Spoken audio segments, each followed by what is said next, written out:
Hello friends, ఇవాళ మనం చేయబోయే recipe cabbage pakodi. Cabbage pakodi అనేది ఎలా చేస్తామో ఈ వీడియో మొత్తం చూడండి. దీనికి కావాల్సింది ఒక ప్లేట్ తీసుకోవాలి.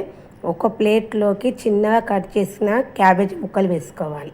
తర్వాత 4-5 పచ్చిమిరపకాయలు వేసుకోవాలి. చిన్నగా కట్ చేసుకున్న కొత్తిమీర, ఒక పావు కప్పు పల్లీలు, ఒక కప్పు శనగపిండి, ఉప్పు కారం వేసుకున్న తర్వాత ఒకసారి కలుపుకోవాలి. పొడిపిండినే కలుపుకోవాలి ఫస్ట్, ఎందుకంటే మన క్యాబేజీలో కొంచెం వాటర్ ఉంటాయి కాబట్టి పొడిపిండిని కలుపుకున్న తర్వాత క్యాబేజీకి ఉప్పు కారం మనం పట్టించిన తర్వాత కొంచెం వాటర్ అనేది జీలకరించుకున్నట్టు కొంచెం లైట్గా ఇట్లా చేతితో ఇట్లా కొంచెం జీలకరించుకున్నట్టు చల్లుకొని బాగా ప్రెస్ చేస్తూ బాగా కలుపుకోవాలి.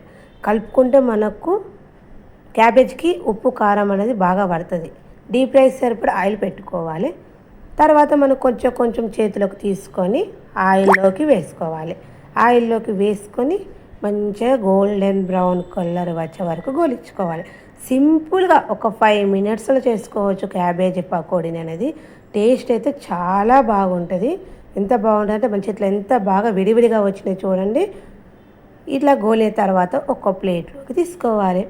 ఎంతో టేస్టీగా yummy evening snacks cabbage pakodi ready అయిపోయింది. మీరు ఒకసారి ట్రై చేసి చూడండి. ఓకేనా? Bye friends.